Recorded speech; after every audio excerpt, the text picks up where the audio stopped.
Слушай, мне это завтра надо вставать рано утром. Ты, может, книжку почитаешь, пока я усну?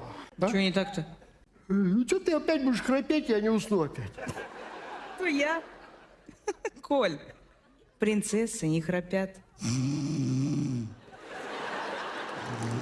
Чем она это делает? У вас коробка не переключается. Выжимайте сцепление. Я выжимаю. Она, видите, не включается коробка у вас. Сколько снега выпало. Поезд Волсвавр, куда отправляется второй подъезд? Повторяю.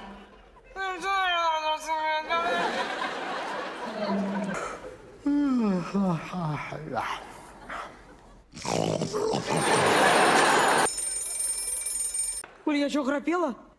Нет, принцессы не храпят.